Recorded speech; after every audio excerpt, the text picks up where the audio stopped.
Yo,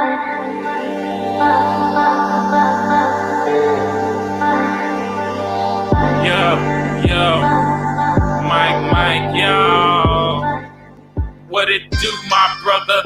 God ain't cool with how we treat one another. I am somebody, I'm a son, I'm a brother, I'm a father, I'm a nephew, I'm a soldier, I'm a lover, I'm a man, goddammit. Respect my life, and I know who I am. Can't lie to me twice. Educate over hate, let love be the debate. The future is at stake, and the clock is ticking away. The light is shining ablaze, the truth is taking the stage. Some people been wearing masks before the first COVID case. We in the streets, let it be known. Wailing like Bob Marley, them revolution. Fist in the sky, made it strong. Another 10 waiting for word to get it on. Black and white, locking arms, yellow, tan, brown palms. You can tell something different, it just feels like a storm.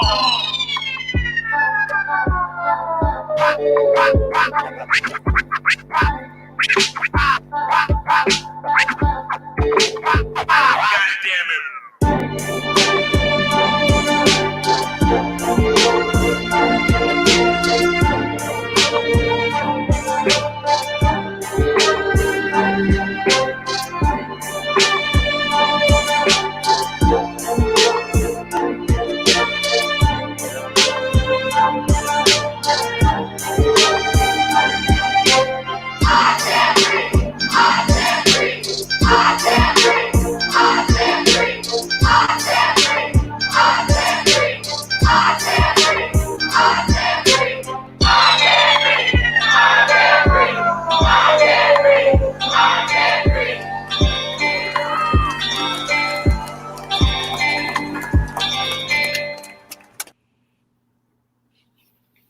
Hello. Hi, everybody. Hey. So here we are doing this thing for real. Oh, I'm so excited. I am also excited, and my stomach is actively trying to escape from my body, which is probably good. That's good. That's a good sign. The nerves are happening. Everything's happening. It's good. We should probably introduce ourselves, I guess. Yeah, that's fair. Yeah, I'm Morgan, and I'm here doing this. And introduce yourselves. Yeah, MorganJade, but yeah, call me Morgan. I'm May Adra. I'm Mroue Adra, and I'm really excited to be here. Hi, I'm Lizzy, she, her. I'm excited and terrified to be here. Thank you to the two people who are backstage helping us out. We have producer Brittany and producer and tech director Paul, who are helping facilitate this virtual conversation that is happening on 3 time zones. Oh my goodness, yes. And also she, her, hers pronouns over here. And as well. Yeah, so we're gonna do this thing. And first, I really want to just open up the space and just say like what this is for and what this space is and what we hope to achieve. So yeah, this is not a fucking book club. And it's really funny because I feel like the title calling it not a fucking book club has become like a secret. When I talk to people, they're like, yeah, it's not, is it? And I'm like, no, it really isn't. It's not like a wink thing of being like, I get ya. It's not, but it is. No, it just isn't. It's more of an experience. So we are going to be talking about portions of the book Post-Traumatic Slave Syndrome by Dr. Joy DeGruy. And she is awesome. But we're gonna also break into more other things that are going on. We're gonna talk about self-care. We're gonna talk about the community. We're gonna talk about global things that are going on, which May is really gonna talk about today.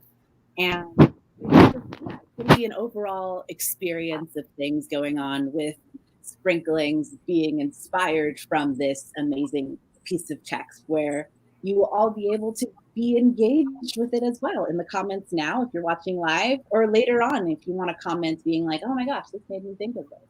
So yeah. The way that Morgan explained this to me that was really helpful is it's helpful to contextualize the conversation, but you don't have to have read the book to be part of the non-book club, which is really helpful. Yeah. And so that was the first thing I told Morgan when she's like, oh, would you like to, help me out, be a part of this? And I'm like, well, I don't think I have access to the book because I'm in Lebanon right now. The airports were closed. Like if I wanted to order it, it would have taken me, I think, 8 weeks or something insane. So it's a whole thing. We'll get into that later. But so I ended up finding it around like bits and pieces, but I wasn't able to read it really. And so Morgan was like, that's okay, because we're going to talk about points and then find, using our own experiences and background and just kind of have a conversation, which is why it's not a fucking book club. So there we go. Full circle. Yeah. We're going to have like little moments in there, which I've called guest list moments. Because it sounds, well, actually it was from Paul, somebody who's backstage right now saying, oh, who's going to be on the guest list? And I was like, oh, that sounds so VIP and magical. That's what it is. So the guest list moments, since usually what could happen later on is if you wanted to be in it, if you wanted to come through, DM me, message Paper Kraine Productions and say, hey, I would like to like talk during this point. That'd be really cool. And then you'd be able to come in and be like one of us on the free panel for a second and talk about what you want to talk about. And I had some people who were like, maybe, but I want to see this first. So hopefully when you see it, you'll be like, oh, I am inspired. I want to join in. But for now, we have the comments. So if I say something like, this is a guest list moment, then come in on those comments and be like, this is how I feel. And maybe you'll see it come up on the little screen in the form of a little word. And yeah, just wanted to make that known. Yeah, this is like Morgan's radio show host moment. I'm so excited. We can get call-ins. Yeah. I just love it. I didn't realize how much like I wanted to do this until like this moment. I mean, like I already knew, but I was like, oh, this is great. This feels great. I love this. Even if it's just the three of us, I can't see like who's like on, but I'm like, this is great. I love doing this. Yeah. But yeah, anybody want to say anything else about opening statements, opening things? I feel like we're going to get into it a little, but one of the things to maybe mention is while this is a community space, one of the ground rules we should set out is the book is a contextualizing element and it's helpful, but try not to ask other people to necessarily do labor for you in the comments. Yeah. Try to be respectful and kind about people's experiences. That's one of the things they actually talk about in the book is how much labor goes into trying to validate, prove, or explain things that happen. This is not that space. There are many spaces for that, and this is not one. So there's a whole chapter on talking about the slavery and things that have happened to Black bodies. And honestly, I'm not gonna go into it today because you can Google that. You can look it up. It's very important to know because a lot of history books in the US and a lot of spaces in general do not talk about the in-depth atrocities that happen to Black bodies. But today we're gonna focus mostly on healing and focus mostly on things within ourselves. But if you really are like, I have no idea what happened during slavery, like this wasn't in my history book, I never thought about it, then please, we are not here to educate in that type of way, but Google it, look it up. Don't like ask people being like, oh my gosh, I need to know. But like, it's everywhere online. You can find it. Yeah. Cool. All right. Shall we? We shall. But I like to start with a little bit of just breathing and stuff. So even if you're watching this later on, just like, this is something that you can do in general, just if you feel like, let me go back up. I'm not looking down, I'm looking at But Morgan, just so you know, sometimes it sounds like something's slipping over your microphone or scratching against it. So being aware of all of the ports on your, this is such Zoom COVID moment bullshit. I'm sorry, y'all, but it's also real and we're all humans here. I apologize for that. No, it's probably my charger, because my charger does this weird thing where it likes to sound like, so I'll just put it in. I should be fine. I'm at 74%. You sound so crisp now. Yeah, exactly. My charger likes to do this thing where it's like, I'm screaming while you're talking. But hopefully 75% will be fine. But you sounds might great. Later Do on. it. Yeah, hopefully like within the first 10 minutes, this doesn't like drain my computer completely. We'll see. Okay. But yeah, so the first thing I'm So we gonna breathe. Yeah, just breathe. And just like, if you feel safe doing it, close your eyes and just breathe normally. Allow yourself to be with yourself and just breathe. And in acting class, we always are like, make sure that sound comes out if you want. Only if you feel comfortable. Like sometimes a sigh is really important. That's something about your body just letting stuff out. And asking yourself while you're breathing, how am I doing today? How am I feeling today? How am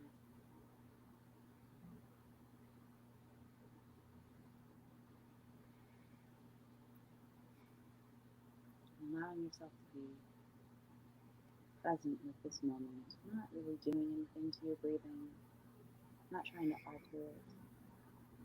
There's no way to perfect it. It's your own breath.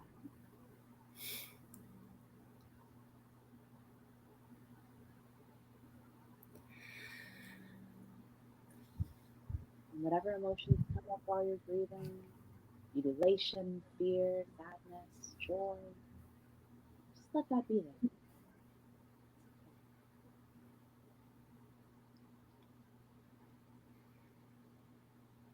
There's a lot going on right now in the world. And we really need to remember to focus.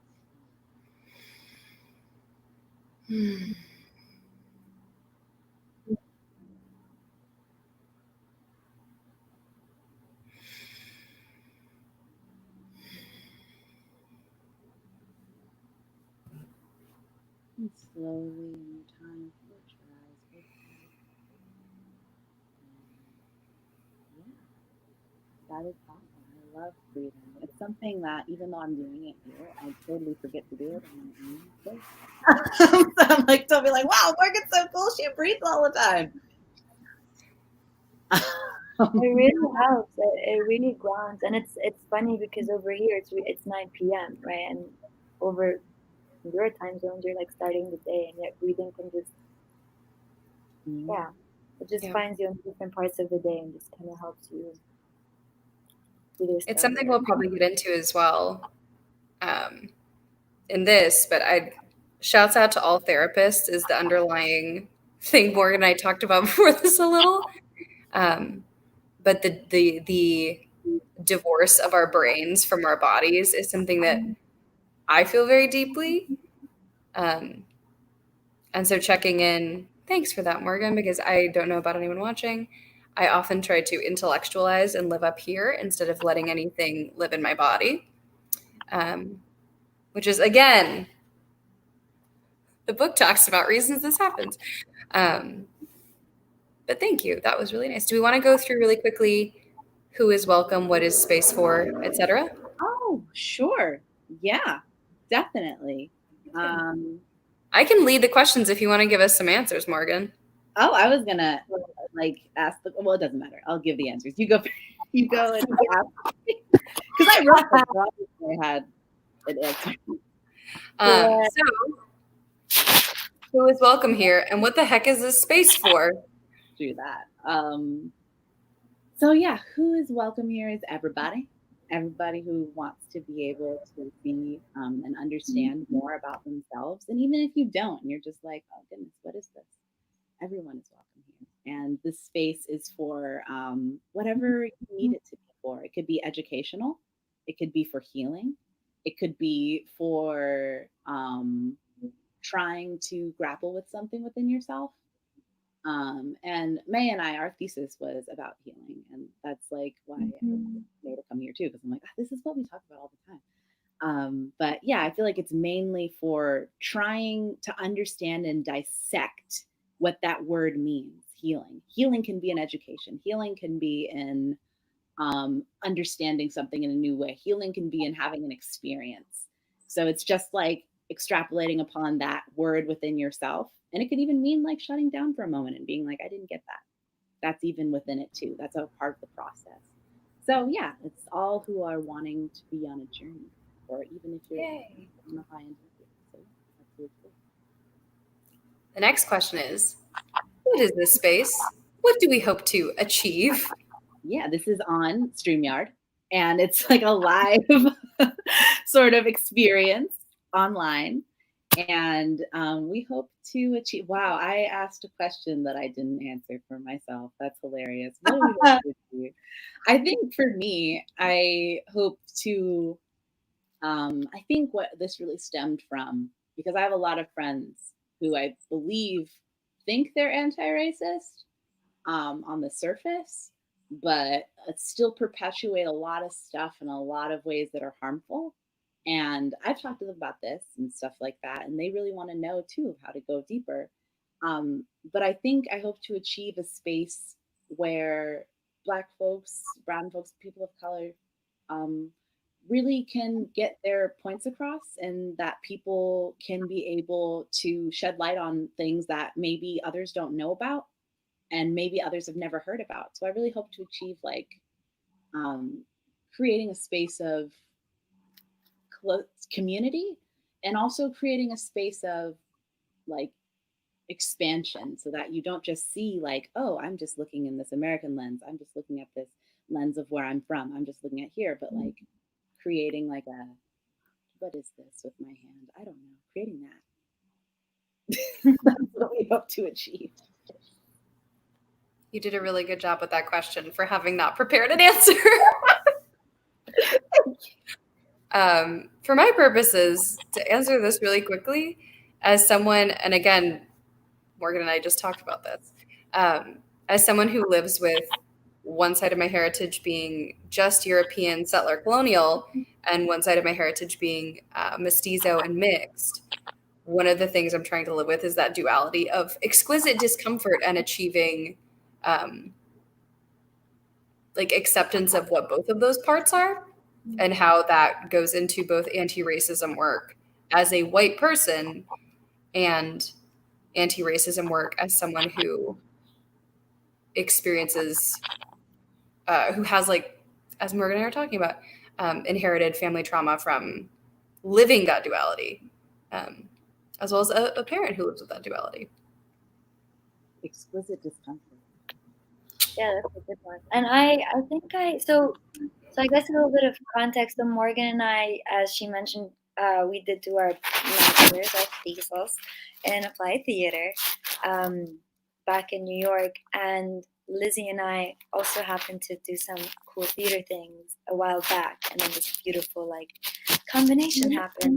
And we've, it's funny because Morgan and I have had these conversations a lot with regards to just the conversations around racism and anti-racism, and at least, I can only speak from my perspective as someone who identifies as Middle Eastern and as an Arab woman, and as an immigrant in the US when I was there, or at least I was a student visa, so technically not an immigrant, but within that space, and now having come back because my visa is done, and just what that looks like and how the conversation around racism really kind of moves with me geographically, right? And so in the US, kind of finding myself suddenly in this like, oh, the Middle Eastern Arab, but then what that space looks like for those of us in the middle, almost like kind of like the ethnically ambiguous or the white passing, or even Arabs in general, like what does that look like? And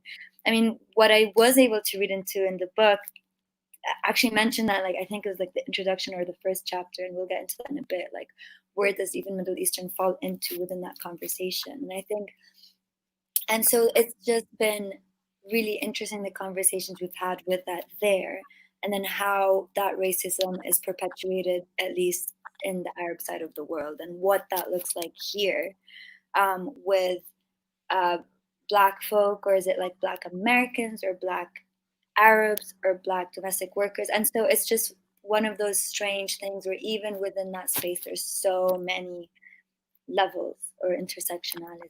So that's sort of where I'm grappling with this.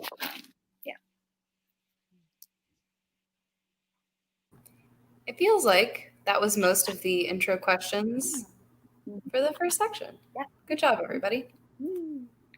So yeah, as we did earlier with breathing, that was self-care.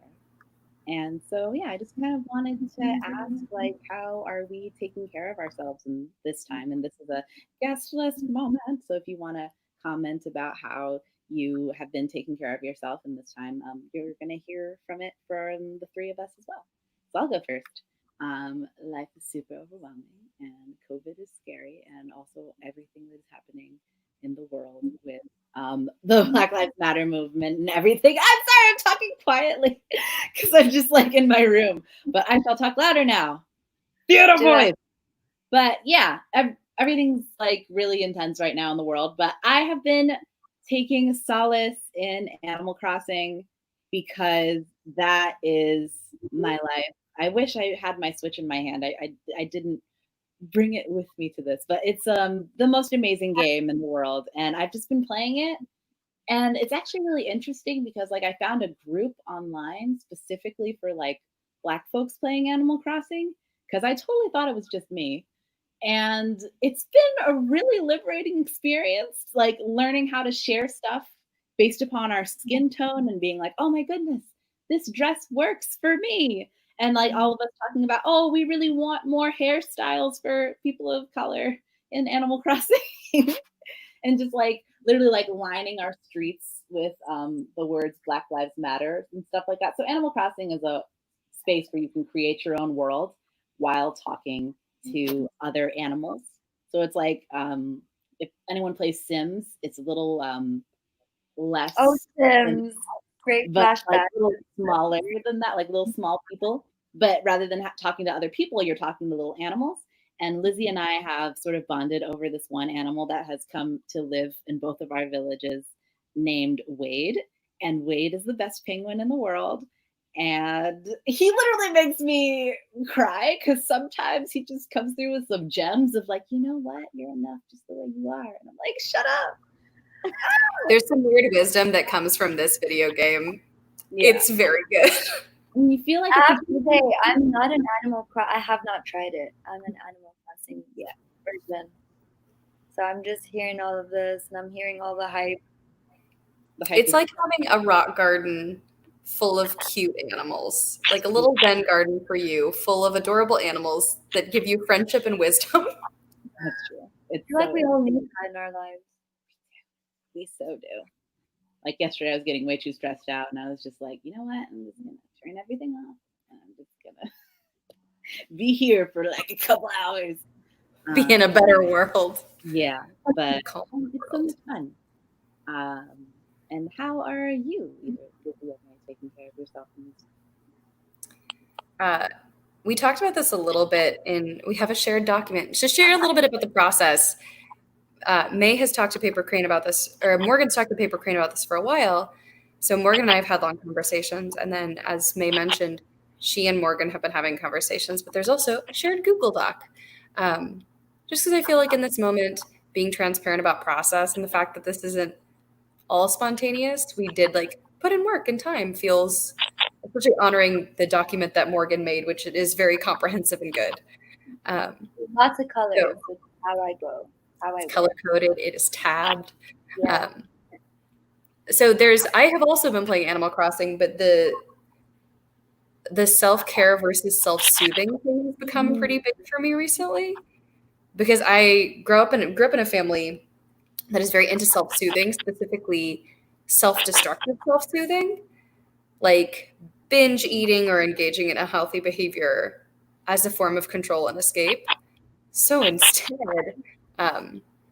doing some therapy, I've been dealing a lot more with setting and maintaining healthy boundaries as self-care. Specifically dealing with a parent, my mom, who is a Mexican immigrant. She was undocumented for a large part of her life, and is hyper-conservative, and starting to set up healthy boundaries about what we can and can't talk about, while still attempting to engage in tough conversations about internalized racism, and the like little terrible racist that lives in all of our heads. My mom is also more white passing than her siblings, but is fully Mexican. So dealing with like setting up, maintaining, and establishing healthy boundaries as an act of self-care has been really hard, but really, really helpful. Also setting up, and I don't know if either of you are experiencing this, or you out there, maybe getting rid of Facebook. I have to live in it for work stuff, and it's where some social organizing happens, but it's also just a garbage pit, y'all. It's hard. And trying to set and maintain boundaries. Morgan introduced me to a phrase I love now, which is "it is not my ministry." And having grown up in circles, determining when walking along with someone in their anti-racism journey or calling in as opposed to calling out is like healthy, and it is your ministry, as opposed to stepping away and just saying, "Not my ministry. I'm walking away." And understanding what this social moment calls on those of us who are white or white passing or white adjacent to do in terms of, yes, do the work, and also knowing when that energy is self-destructive as opposed to self-care or like productive. That said, have I bought more ice cream in the last 6 months than ever? Oh, I absolutely have. So life's about balance. May, what have you been up to take care of yourself? Whew. So on my end, it's been like that laughter. That's when you know you're like, am I doing a good job at my self-care? Who knows? But I so my self, it's been quite a ride, because it just feels like I'm in the middle of, I mean, I'm speaking for myself, but for what I'm hearing, a lot of people are feeling like they're in a moment of transition, right? With COVID and with everything going on. And I feel like I'm particularly in that transition aspect of my life, just because of, as I mentioned earlier, I'm from Lebanon and I moved to New York to pursue my master's in 2017. Lived there for 2 years, worked for my third year, and my visa was coming to an end by end of July. And then with COVID happening, a lot kind of sprung out where I did have to prematurely leave. My belongings are still over there. It's been quite a situation. And so, I mean, I was also one of the lucky ones. I was able to come back. The airport in Lebanon was closed during COVID because they were really taking measures to control the situation. I say that with a grain of salt, because I'm in no way saying the government's doing a fabulous job, but that's what happened, because we are going through a revolution that Lebanon has been going through from since October. And so a lot has been happening at the same time, when it comes to the revolution, to COVID, to me having to just leave earlier than expected and coming back, living back in my parents' home, figuring out what I'm going to do here. And now there's, we are going through one of the worst economic crises ever. Hyperinflation, no jobs. So even, so in my, to sum it up, my self-care has been, I'm still trying figure out what that looks like, because I'm still kind of, it's been 2 months since I've been back, and so I'm kind of, unpacking a lot of it, and I'm unpacking having to leave the US literally within 3 days, in a military cargo plane, and coming back here, and and so and coming back here, trying to figure out my own future, trying to figure out, wanting to be loyal to my country, but also wanting to figure out my life. And as someone who does have ADHD and anxiety, so kind of figuring out how that balance is to happen. So, I think it's wonderful you guys are seeing a therapist. To be perfectly transparent, I'm not yet. I'm still like trying to figure out what that healing process looks like for me. And it's been a roller coaster, but here I am. So that's trying to figure it out. Trying to do things like this, trying to do some online theater, trying to just see what happens. Yeah. That is enough, you know, sharing space with one another and thank you both for that is enough. Every time Lizzy does that, I'm like, oh yeah, I gotta talk louder. But yeah, and also like sharing space with one another and just like being present with each other in this time, like a lot of times that is enough. And yeah, I also do need to get back in my therapy game as well. Has not been since being in New York. And I can feel it. I'm feeling it a lot. But yeah, take care of That's yourself, good. all of you, wherever you're at. Oh, I see a comment of what people are doing. Oh my gosh, my friend. Luke, shout out to Luke. Hello. Yeah, having weekly sessions with Anime Club over Discord. I love Discord. Discord is everything. I need to talk to you later about like what Anime Club you're part of because I too love it. Also continuing weekly video chats with parents. That social routine keeps me grounded. Yes, Luke. Yes. The conversations I'm having with friends a lot more has been grounding me, surprisingly. Yes. Well, not surprisingly, but I just didn't really expect it as much. Well, it's also, yeah.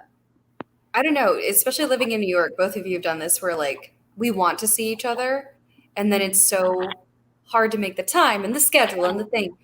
Oh, The yeah. dissolution of this moment has been incredibly painful, but has also given everyone the ability to be like, oh, we can just do this. Yeah. Which is both really hard, but also it's been really liberating. I've talked to, kind of similarly, Lucas, I've talked to people that have been nurturing my spirit in a way that I really needed more than I did pre-COVID. That's been really nice. Also weekly like escapism, like D&D, anime, video game. Do what you gotta do. Yeah. We got a dog. We got a rescue. That was our We just talked about dogs earlier. This is big, friends. Mm-hmm. We will take our answers about the dog off the air. I'm so yeah, dog is everything. It's just trying to figure out ways to kind of engage yourself and keep busy and mentally stimulate and like try to, just figure out what works for you and your routine. Yeah. So let's dive a little small, rather than dive. What's rather than diving? I don't want to scare people by saying like we're gonna dive into the text. Just like a little. We're gonna dip into the text. Yeah. We're frozen. Little toe dip. A little nice little toe dip. Just want to get a little dip into the text. Why not? Hey. So yeah, like I wrote in my notes. Every time I look at my notes, I'm like, dang, I actually wrote that. Like, whoa, brain. I feel like you're separate from me. Who are you? Get out of here. But yeah, we're going to be focusing more on the syndrome itself and healing, and its like effects on humanity rather than, like I said before, and like Lizzy said before, rather than the brutality of slavery, which is real and which happened and which is intense. But much like watching videos of Black Death constantly, hearing about the gruesomeness and showing pictures and doing all that type of education was once again re-traumatization for a lot of folks. So we're not going to do that here. But if you really are, like I said before, if you're like, I've never seen slavery in my life, I don't know what this is. There's a bunch, just Google like chattel slavery in the United States and you will see some things that will make you incredibly sick. And that actually happened in this country. And that are happening in other spaces as well. And we're going to talk about that global perspective too. So yeah, the first thing I want to discuss is chapter 1. I really was moved throughout this entire book, but I'm going to start like chapter by chapter, breaking it down. There was a story in chapter 1 where Joy was talking about Dr. Joy. I don't like being like, oh, she's a doctor. I'm not going to say doctor. She is a doctor. Dr. Joy was talking about being an educator in a classroom and how in different traditions, different things are needed to come to the classroom rather than just coming through and just bringing in a worksheet like we're told all the time. Like I think all three of us are educators. So we've been told oftentimes of like, yeah, come in, bring in a worksheet, do this thing. And often like it's stuff that doesn't really feel natural to us. And it also is rooted in white supremacy, which you learn in this text. But I'm first gonna take a, no, I'm gonna keep going because I was gonna try and break it down more, but I feel like it makes sense what I'm saying. Go for it. But yeah, it's just realizing that folks need other things in order to have education, specifically folks who are children of the African diaspora. This is what she talks about in the book of like these traditions are embedded within us, you know, like these traditions are things where us as Black Americans, we sort of have been robbed of that due to slavery, but they're still just like in our bodies, in our minds, in our hearts.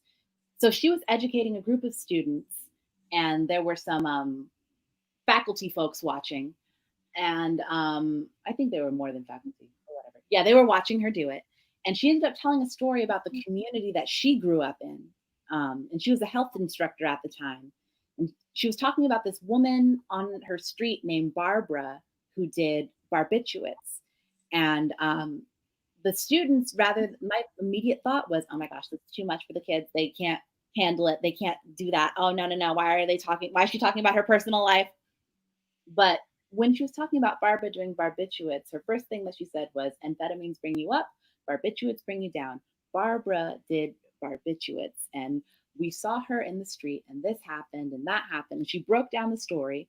And by the end of her story, all of her students understood exactly what she was talking about. And I read that and I was like, why have I been teaching any other way? I have stories as well.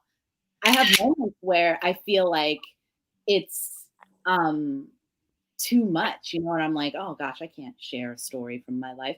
But I've had moments where I'm teaching where I feel the need to share common ground or to be able to connect with the students, because the population that I usually teach is children of the African diaspora or also like people of color, where storytelling is often ingrained into our existence, you know, because of the ways that our culture and history have worked.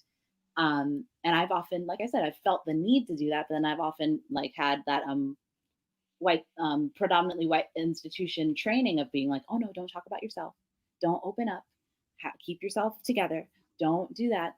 Come in as an educator, use statements of, I notice that you're feeling this way. If you see that people are acting out rather than understanding where it's coming from. But yeah, my question from this chapter one is, because the whole point is showing different ways that different cultures actually need different things in order to learn, in order to grow, in order to experience things. Like there was other situations about being in the workplace and how like Black men and women, like we hug sometimes, we the different ways that we do stuff. But the education thing is what really hit me over the head, because I was like, oh my God, what am I doing? And also I'm with two educators here too. But I'm going to ask both of you and anybody in the comments, once again, if you want to comment about an experience of your own where you were like, oh, culturally, this made more sense. If you have, what did I write for a question? Yeah. Have there been times where you as an educator have changed your tactics of education based upon the culture that you knew or the culture that you understood that you were working with?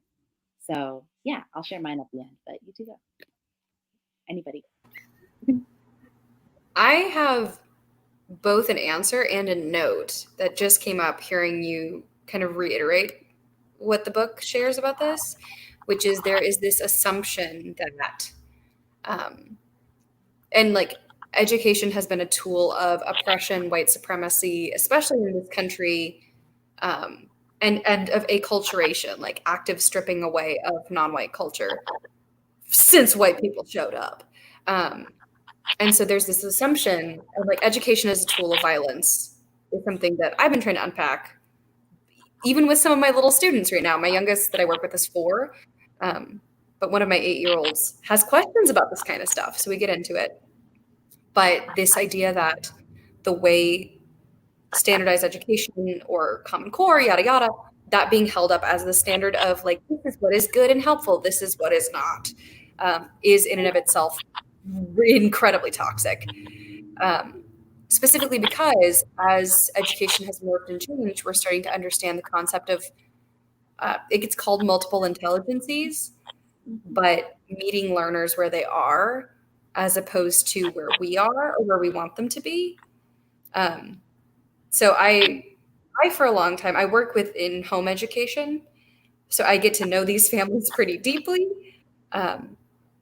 And both as an educator and as a human, since I was pretty young, I've learned to like morph to fit the situation. I think this is something a lot of educators have to do.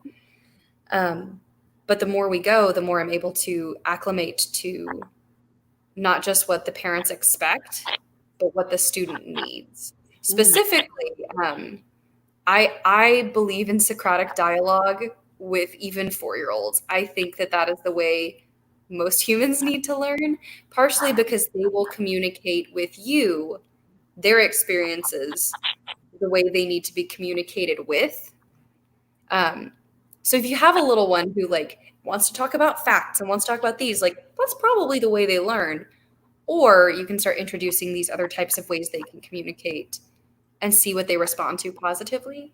So there's one student of mine actually who is half Chinese, half his mom is Chinese American, his dad is American European, and he responds predominantly to Socratic dialogue that's focused on facts.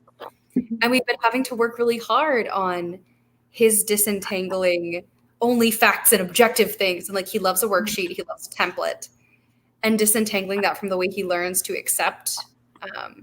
We do a lot of actual conversations about anti-racism. If you read Post-Traumatic Slave Syndrome, or you want this but for small humans, I would really strongly recommend a book called Tristan Strong Punches a Hole in the Sky.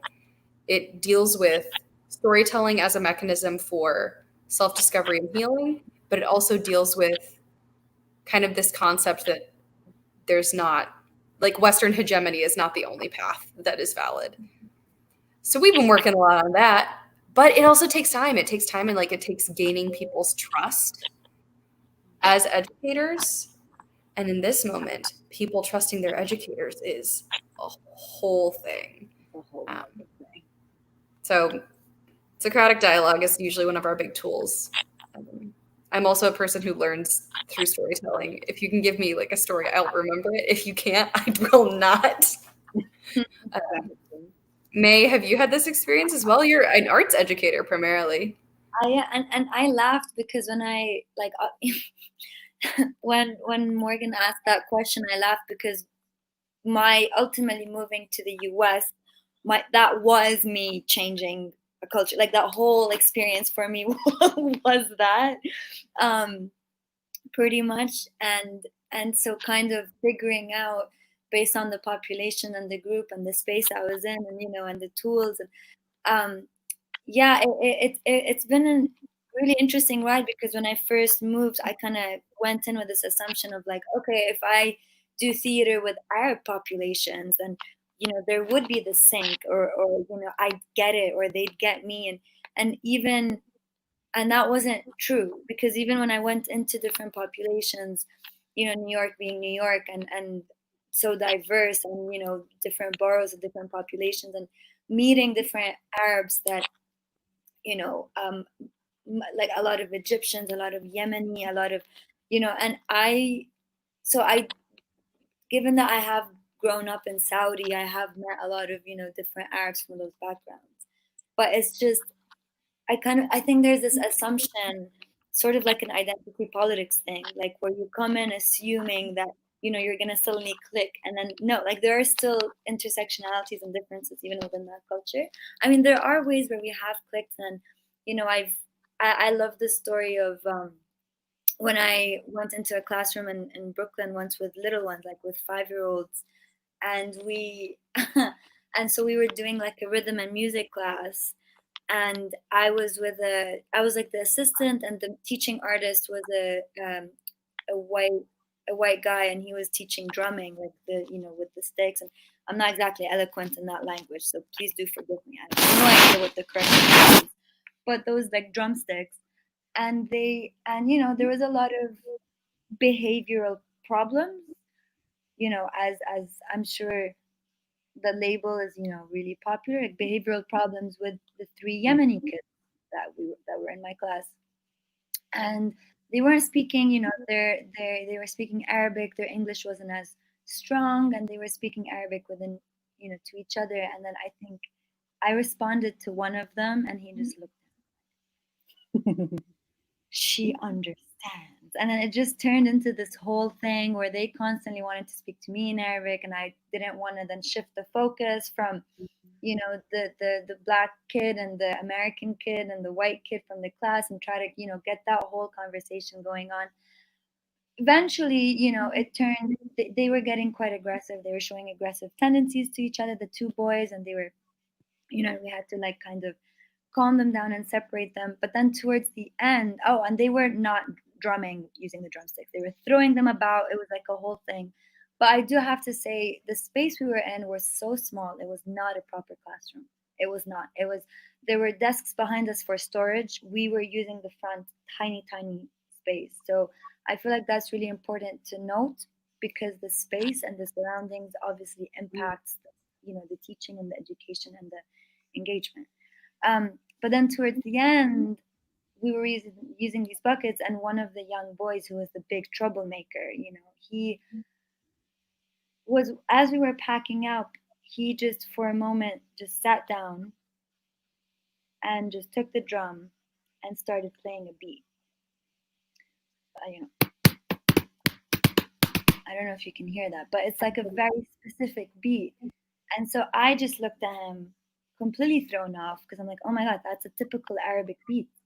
That's a typical Arabic drum we play on the dirbake. And so I call the a goblet drum, sorry, dirbake. And so I call in the teaching artist. I'm like, hey, like, do you see what's going on? He's like, yeah, well, what is that? I'm like, oh, it's on a dirbake, on a goblet drum. And he goes, oh, I'm not sure what that is. And I pull up the photos, I show him the photos, blah blah blah. And I kind of walked out. It was such a sad moment, because if it was if it was anyone else, he would have just been labeled as like the troublemaker from Yemen, the refugee, the immigrant, or whatever label that comes with that. And even the classroom door, they had like a list of words that they clearly had other students as well from there, because it was like welcome, and then they had that in Arabic, but the word in Arabic was written, it wasn't written right. The word was written wrong. The Arabic language, usually the letters, in English, they're separate letters, right? A, B, C.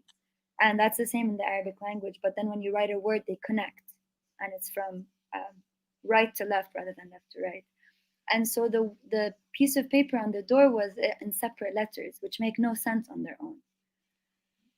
And so it's just things like that got me really frustrated. But then I had the other experience of, working with, students of African diaspora, African American kids, and obviously feeling completely out of my depth and like, what am I even doing here? And, like, am I, is it my place? Is it not? And then, but we created beautiful theater, because we allowed to devise, and by the end, one of the teaching artist assistants, they were just talking, and then one of them goes, oh, we want to learn how to step.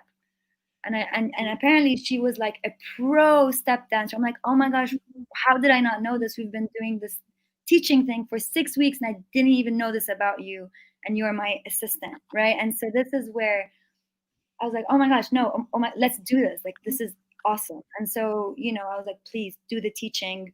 Like, this is all you. And, and then obviously we'll try to, for those who didn't want to do the dance, they wanted to do spoken word. And so we kind of then glued it together. But that was a huge, like, learning moment for me, because I'm like, oh my gosh, yes, yes, yes. And I had to like Google, and I'm not American, right? So I love that whole culture for me. I was like, step. Okay. And I just had to like look it up and watch all these movies, and so it's just a funny, yeah, it's a beautiful learning experience, and for both sides. Oh my gosh. I hope you watched Stomp the Yard. Yes, I did. I did watch Stomp the Yard. I remember seeing that movie in theaters when I was younger. I did. Crying when now who's I the watched best? that movie several times as a child and kept asking my mom, like, can I learn to do that? And she was like, no. No, you cannot. But did I try in my front yard? Oh, I did. I was not very good. Yeah, but like that's the thing about like adapting based upon cultural need and adapting based upon just like these systems, which I'm gonna transition into chapter 2 in a way of the power of definition, but first starting with just like these systems that have been created with white supremacist ideologies in mind, and also sort of to just completely create like gaps between people of color in general, just like creating these spaces so that only white cisgendered male folks can thrive. And it's understanding how deep that goes. Like, of course, we're like, oh, in the education system, in the business setting, in this other setting. But starting it in education is very fascinating. Like, learning the history of the IQ testing in this book really freaked me out. And also learning the history of the SAT, which wasn't in this book, but like you can research that.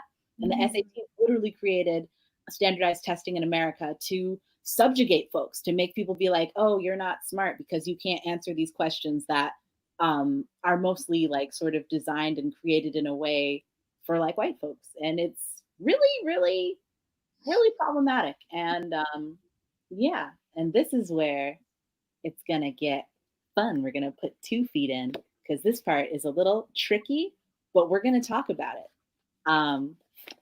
It's called The Power of Definition.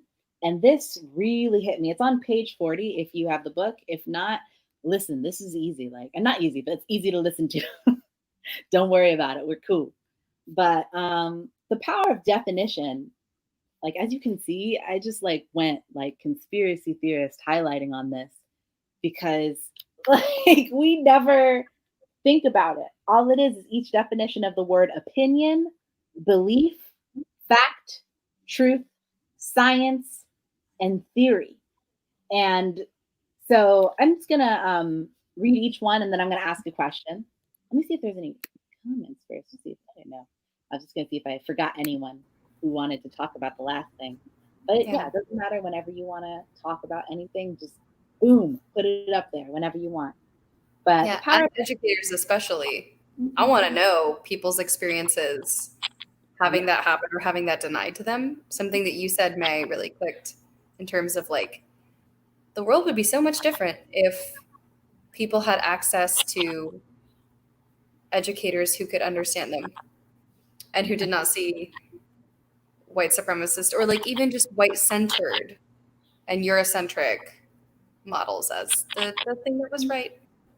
Also good to talk about power sharing. Snaps for May for being like, no, you're technically the co-facilitator, but you are the expert here. Do it. Yeah. Because I've been in the opposite situation where I've come through being like, no, I speak this language. I know what we need to do. And then my facilitator who was white was like, no, like this is my classroom. And I've been as an assistant and shut down many times. So kudos to you. That's another thing to do as a facilitator, as a person. If you see somebody who knows what they're doing and is getting through to the students in a different way that may not look normal to you, because what your idea of normal is often rooted in white centeredness. So you're just like, oh, wait, let me step back. Yeah. And their show was amazing. It ended up being so cool. Yeah. That's great. All right. Yeah. So share your things. You can comment. This is a place to, if you would choose to do that. Oh, wait, we have comments. It's about the racist beginnings of standardized testing. Thank you, Paul.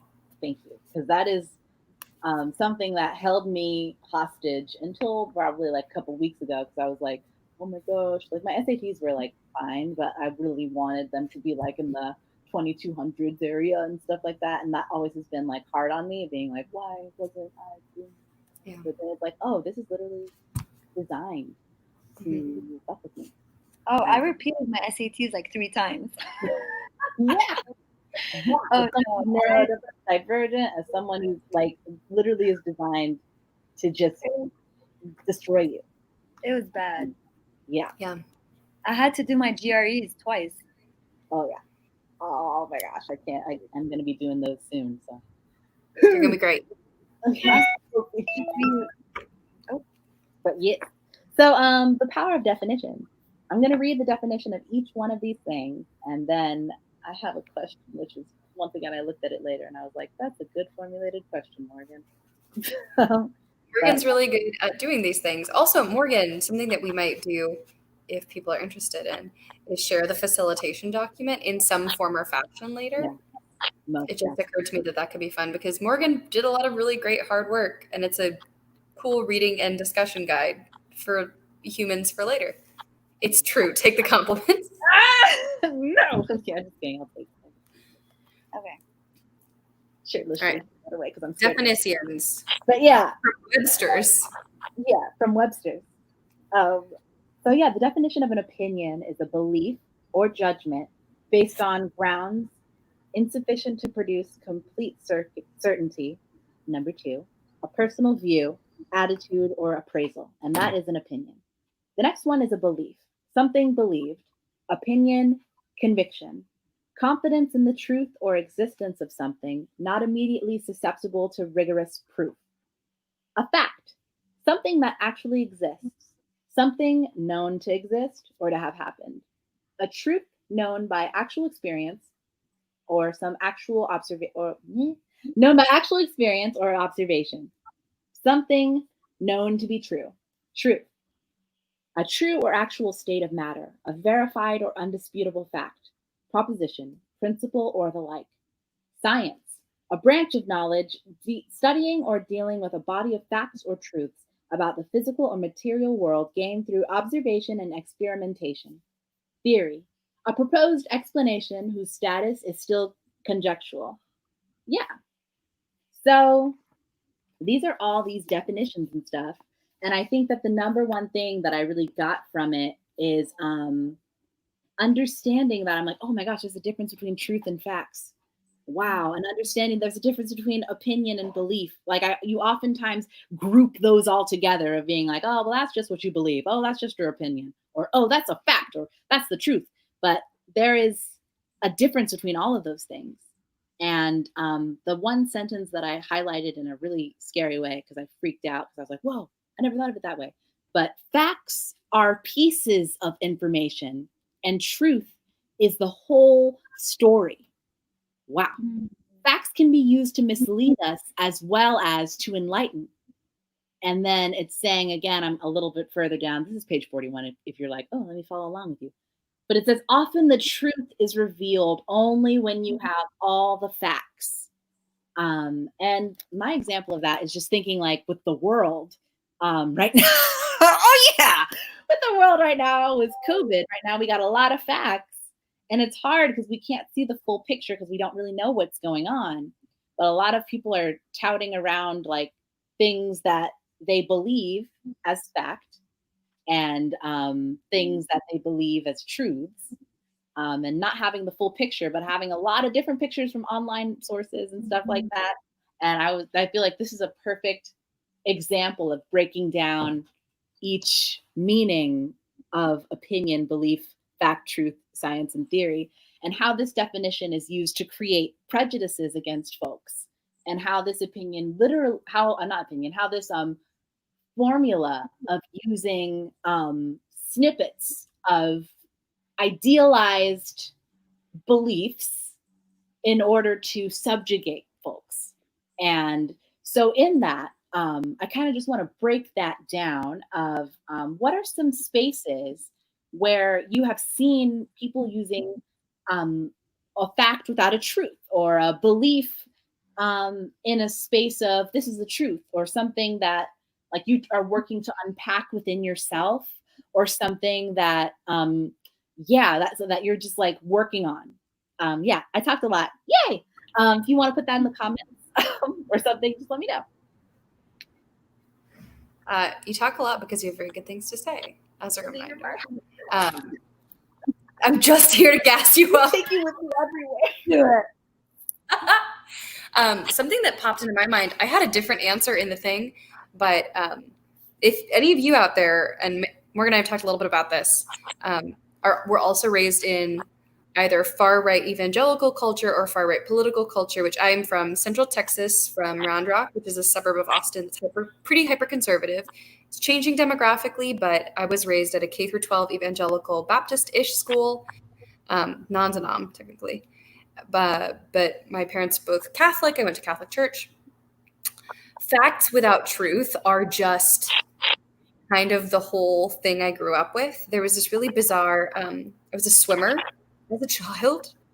And one of the rituals I vividly remember was after school, but before swim practice, in that little window before school was over for the summer, my mom and I would drive to swim practice, and they would change in the car, and we would listen to Dr. Laura Schlesinger, a vehemently, vitriolically anti-feminist relationship and marriage therapist who would present facts about like the divorce rate. And Bill O'Reilly and Rush Limbaugh, like right-wing media personalities, are really, really good at this. And it's something I grew up watching, believing, ingesting as truth.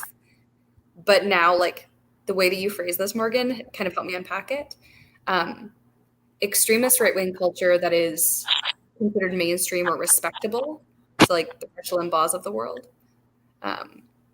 who aren't full like crazy conspiracy theorists, but have a big platform, are really fantastic at using facts taken out of full truth context to share their point. And I don't think that this is just a right-wing problem. I think humans do this. I have definitely done this in my previous life as a right-wing apologist in high school. And it's something that I'm trying to really work hard on now. But things like divorce rates or rates of marriage satisfaction, like Dr. Laura was the queen of presenting facts, which were facts, but in using them to hurt people is the result that I got, or to oppress people and to push an agenda that was deliberately disempowering, or felt deliberately disempowering. So right-wing media, your source for sometimes facts, not always facts, but rarely truth. Yeah. Hot take. Listen, that's like lukewarm take at best, but yeah, but some people might be like, that's a spicy take. I grew up in it. And like truly, if anyone would like to have this discussion further about growing up in right-wing or evangelical circles, please let us know in the comments. I would love to actually have a conversation with you about that. Yeah, I'm here for that. Especially if your family's still dealing with in the age of COVID. Because God, that's done a number. So my knee-jerk response literally was to this question would be WhatsApp videos about COVID from family members. That needs to stop. just like that's all I have to say. Honestly, that's it. Just end it. I see you. Stop it now. I see you about to send me one telling me that I could like pour like canola oil on my left leg and COVID will disappear. It's no. bad. It's bad. Well, to give you a really specific example, May, same issue. My sweet mother, who has been taken in by Fox and One American News Network just fully, talked about the fact that because it is fact, viruses can mutate, that she believes it is true that the virus has mutated. So the one that they're experiencing in Texas is not as bad as New York, which must also mean that the death statistics are inflated and overreported in Texas, because she does not personally know anyone who has died yet, even though her child had COVID. And like I made a will. Morgan actually got me through COVID and like told me how to take care of myself after you had COVID. And because there is that grain of fact, that has helped her justify it, even though there are ample other facts and systems of truth that negate that. I talked to a doctor friend who was like, is it true that COVID is mutating and it's less severe? He's like, oh, absolutely, it's not. Yeah. But it's something that's getting perpetuated. Anyway. No, but that's what it like really comes down to. And it's understanding that like most westernized societies, but also just like I'm speaking from in general America and all other spaces too. I'm gonna say humans rather than just saying like, because people do this everywhere, of just like we take on one little fact, one little portion of something, and we just run with it. And it's like that's what we're really talking about here with the power of definition of saying a fact. Black students don't learn as quickly in some situations in connection to other students. That's a fact. Yeah, some Black students don't do as well. And then understanding like where that fact comes from, the truth of it's because of this whole perpetual thing that's going on with slavery and educational systems that don't work. Like we don't unpack the whole thing from the fact, which creates the belief that Black people are not smart and creates an opinion of I don't really want to be around Black folks because this is happening.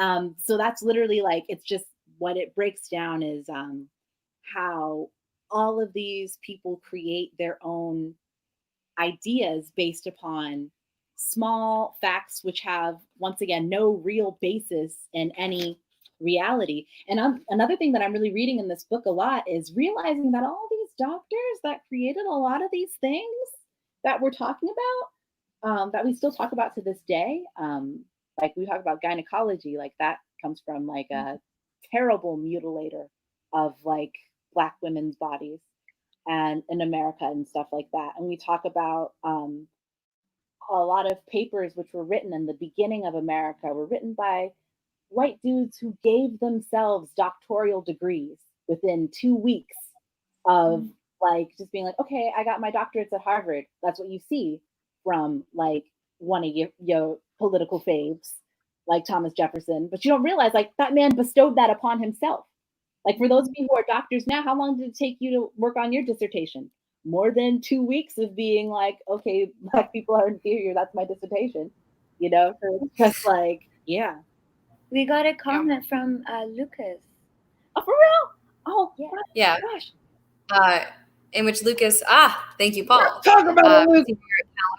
One of my teachers gave an anecdote during class about not having listened. So this came out of Lucas saying it's a problem in academic institutions. And I have a friend who's a journalist who I adore, who may be watching, I'm not sure, who had a long conversation with me about the way we're worried about our parents because pundits, academics, this goes across things, present opinion as fact.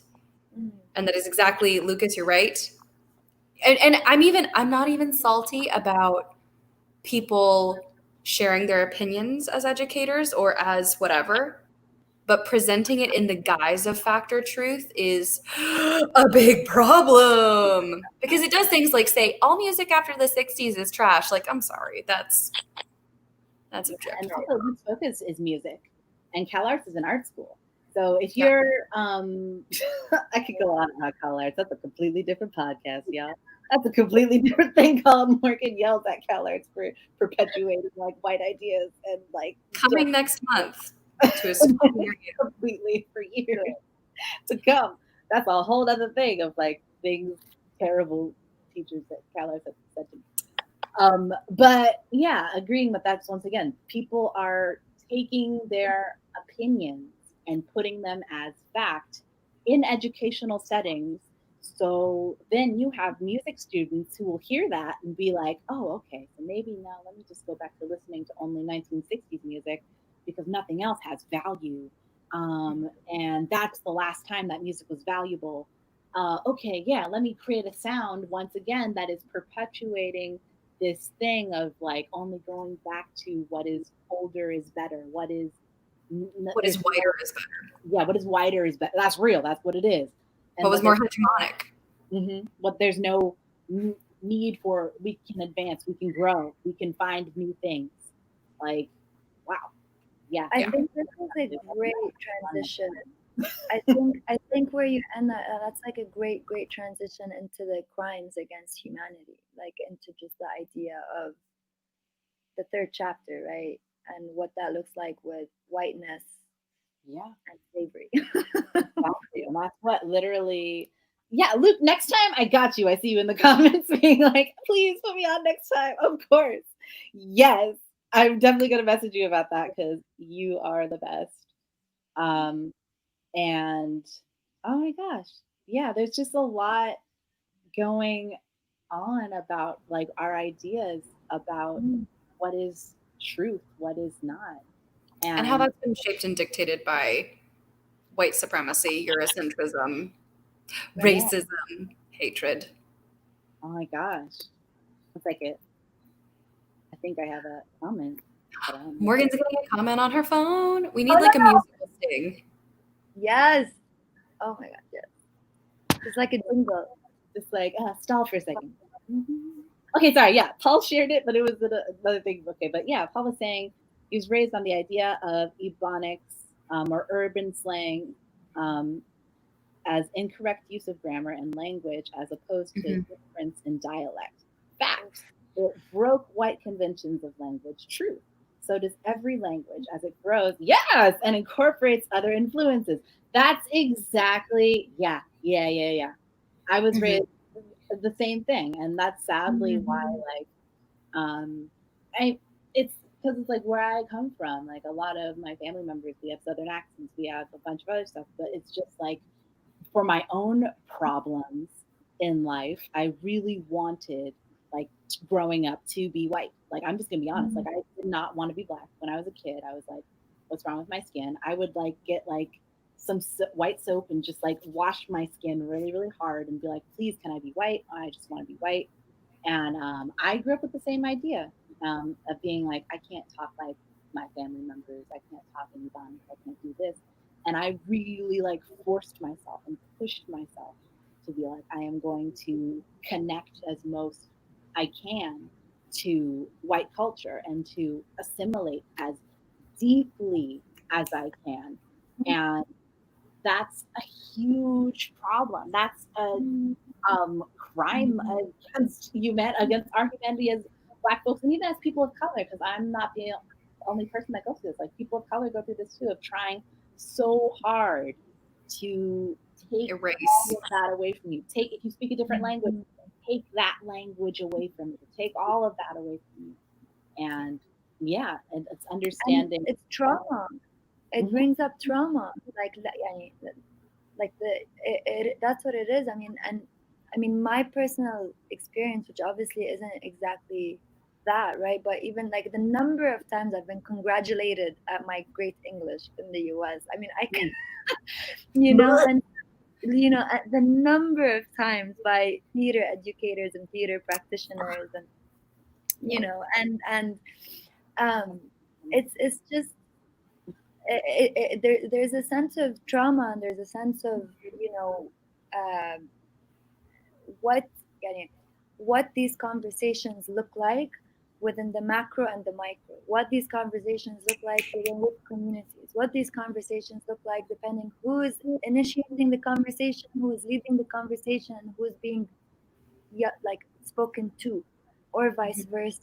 And crimes against humanity, like that can mean a range of things, right? That can be a metaphorical, that can be an actual crime against humanity, which slavery obviously is. It can mean the repercussions, or the like, it's like a drop of water, and the waves after that for generations, what that looks like as a crime against humanity. And and you said this at the beginning, people can then do their own research, right? They can do their own like look at like what that looks like, but it all adds up onto each other, like the truth, education system, what that then magnifies as a crime against humanity.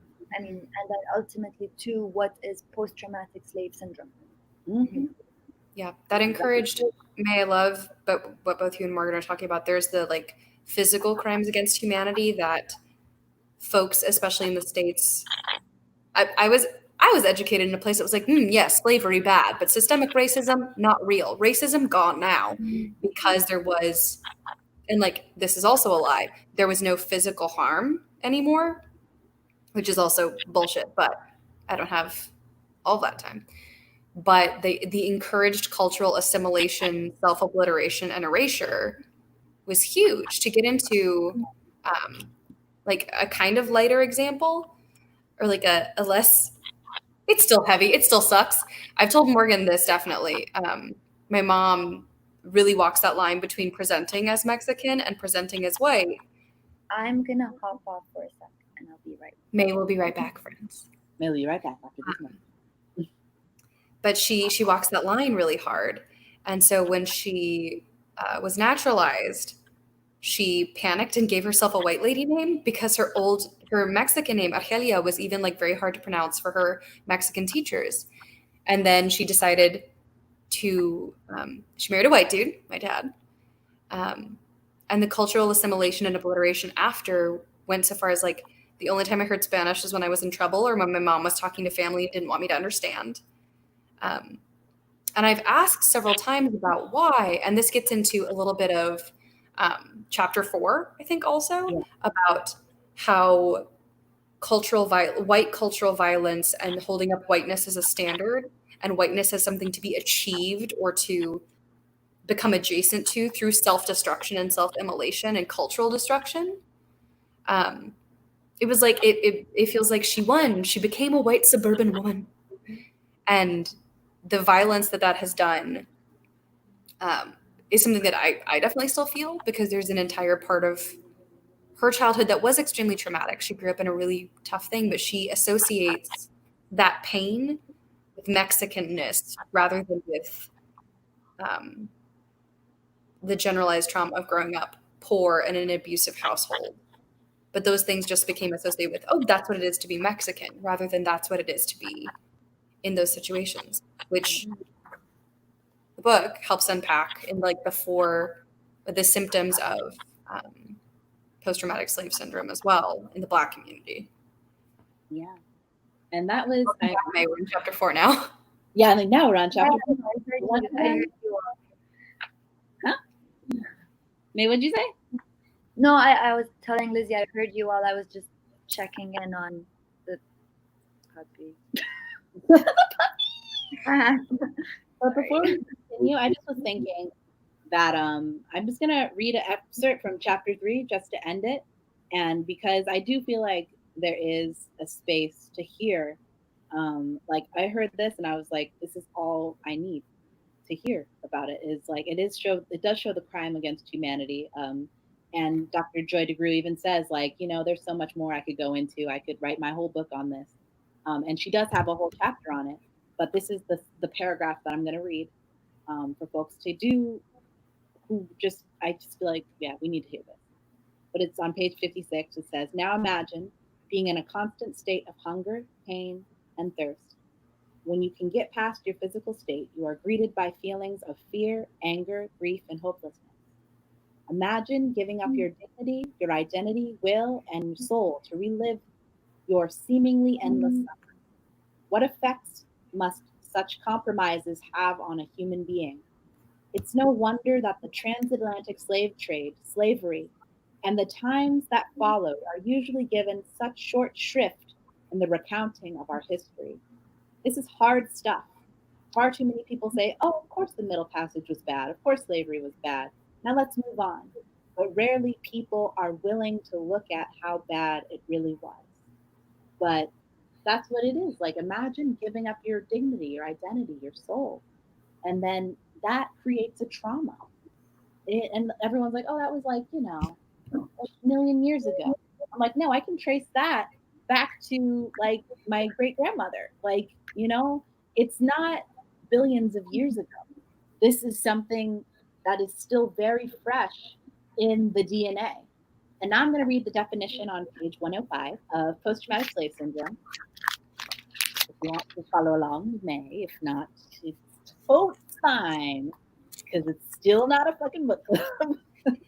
But yeah. So the definition is post-traumatic slave syndrome is a condition that exists when a population has experienced multi-generational trauma resulting from centuries of slavery and continues to experience oppression and institutionalized racism today. Added to this condition is a belief, now we're breaking down those words, the belief, it's not a fact, real or imagined, that the benefits of the society in which they live in are not accessible to them. That's a belief. They could access it, and it's also sad because it's like things are breaking down so hard that they can't access it. But it's just the society is beating people down so much that they can't mentally or physically. Um, and multi-generational trauma together with the continued oppression and absence of opportunity to access the benefits available in the society lead to post-traumatic slave syndrome. And I don't know, when I read that, I was like, oh wow, all of these things, it all affects you. What your great great grandmother went through, and then how your great grandmother went through this other thing. Your grandma went through Jim Crow, and your parents went through racism in the 70s and 80s. And then me, 90s baby, experiencing the racism that I experienced just like offhandedly, even growing up in California, which is a whole nother podcast of neoliberal utopia or a breeding ground for racism. um, but all of that is still within you. It's within your DNA, and it creates things like this one is called the power of belief. Right after that thing, when they define post-traumatic slave syndrome, which is understanding that belief is a powerful thing, and that a majority of this does come from a lack of resources and a lack of access to it. But imagine, like we said in the chapter 3, imagine being beaten down so much that it's just like, this is it, you know?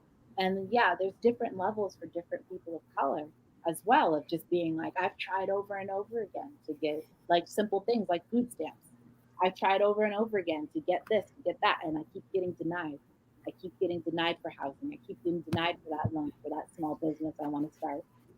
So it's just this whole thing which has been created out of it. And the symptoms, not the symptoms, the things that, I guess the word is symptoms, that she created from her theory, which is post-traumatic slave syndrome, ones that I'm going to focus on, and then I'm going to ask a question because that's what I like doing, asking questions. She says vacant esteem is a symptom, which is one that really hit me because I was like, oh shit, I had that my entire life and still struggle with that. There's like, you think high self-esteem, low self-esteem, and then there's just vacant esteem because there's been nothing. Oh my god, cutie doggy. I like jumping from Sorry. so cute. It's okay. But I'm jumping from thing to thing. But oh my god, I'm sorry. It takes a second. I'm sorry. No, don't We were about to get into something heavy, and I feel like the dog knew and was like, I would like to remind us that while things are hard and we need to unpack those, there are still dogs that exist in the world. Still dogs. Yeah, we're I down. had to just rip her like a piece of paper to just eat so she doesn't bark. She's magical, and I love her, and I'm happy she's here. And we'll get into Same. it. But yeah, it's just what was I saying? I know what I was saying. Yeah, Vacant esteem. Yeah, how it's like it creates a space where there's nothing because you feel like, oh, I've tried so hard and like, you know, there's nothing else for me to do. I don't know what esteem is. And then the other thing is ever present anger at constantly being cast aside. And then the one that we already focused on was racist socialization, which she says it's this adoption of the slave master's value system. And that's the belief that all things that are white and associated with whiteness are superior, and all things that are black and associated with blackness are inferior. And yeah, wow, this is really, I was looking at it being like, this is really good. I should read. I reread this, but yeah, the one that says, many of us have adopted the attitudes and views of white racists in America. And when I read that, I was like, wow, as a black person, I have definitely adopted that view myself. And that I was stuck on this page for about 2 weeks because that hurt me so badly. realizing that about myself. And yeah, breaking it down to understanding of all this and how it breaks down in your DNA, I feel like racist socialization is really embedded within me. Yeah, just because of the ways that I've been taught in like predominantly white institutions all my life, since kindergarten I have been, and just this socialization that not seeing a lot of Black people in my school with me had often made me feel like, wow, um, I'm not worthy. Until high school, when I went to a complete opposite situation. I had a complete culture shock, but I still, in my mind, was like, I got to get back to a white institution. I got to get back to whiteness. I got to, you know? Mm. And I guess the question that I'm wondering, I think before I ask the question, I'm going to pose it with something else I read in another book called It's Not You, It's Your DNA.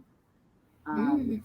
And it's a really freaking great book. And this man is talking about um, he would get really cold at night.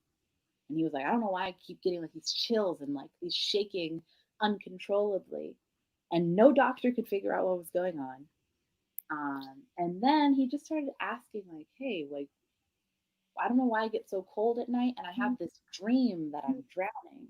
It's reoccurring, and I don't know what comes from it. And then his grandmother told him, "Oh my goodness, you know that my brother drowned in a lake when he was like 15, and we just the feeling that he's getting, the shivering, all of that, like."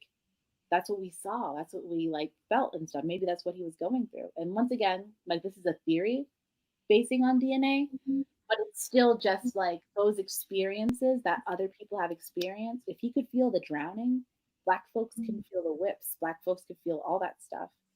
But my question, breaking it down, is there anything that you feel within your DNA? It doesn't have to connect to slavery. It can connect to like an experience that you feel another family member had. It could connect to um, maybe like the way that you talk is the way that your mother talked, and you don't know why you're like this. Um, but and how is it if you want to go even deeper and connect it to either like racist socialization and like all this other stuff or whatever can connect to you? Has there ever been an experience where you're like, this does not make sense? Like, it's not me, it's my DNA. And there's this word which she uses in post traumatic slave syndrome called cognitive dissonance, where you're like, you don't even know where this is coming from. And yeah, so have you ever had that kind of experience, either in the comments or from y'all? I wrote down one thing, but I also want to ask a question at the end of it, so please remind me. Okay. So in my family history on one side, on my mom's, there's a legacy of pretty deep trauma and gender-based violence. And so since I was a kid, I've had a pretty exaggerated startle response and a lot of things that like the desire to placate. I will either freeze, fight, or what is it? Freeze, fight, flight. Yeah, I will do one of those three. And I've done it since I was quite small in a way that seems disproportionate to the stimuli. And I never knew why. And later in life, I was also a victim of sexual assault. And so unpacking that in therapy, again, shouts out therapists, contextualizing that as like, oh, having fungible boundaries and not knowing how to set those boundaries and just being the desire to escape what you perceive to be incoming threat that quickly and that young. Like I didn't grow up in a house in which I saw violence committed. Tempers would flare, but even then, like I was very, very lucky to be in a household that was not verbally or physically abusive. And yet since I was super, super young, that would always be present. And then starting to trace it back, I was like, oh, because that was my mom's story. Oh, because that was the little bits that I know that goes so deep. I really want to hear from May and Morgan on this, and also from people out there. and also specifically from white folks. I've talked to my parents a little about this idea of inherited generational trauma, and they're usually like, oh, that's bullshit, that's nothing, like, we can just move past it, blah, blah, blah. And yet, on my dad's side of the family, like, Germans, very punctual, very organized people. That's why your dad is the way that he is. And it's in all 6 of the siblings that he has. And it's fascinating to me that folks will accept traits like organization or, whatever as like inherited family traits, but have a really hard time taking this also to be true. And I didn't know if either of you have experienced that, if folks out there have experienced that, if it is a white people thing, which it may be. So I'm adding a question while I'm answering a question. Wait, no, May, were you gonna? I mean, about the time, right? You mentioned like about the time and organization. I think that was something you and I talked about once, which was just the idea of time, like of being on time and organized and خلاص.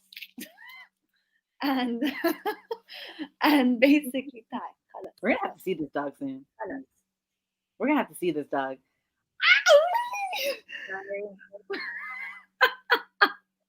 Oh my God.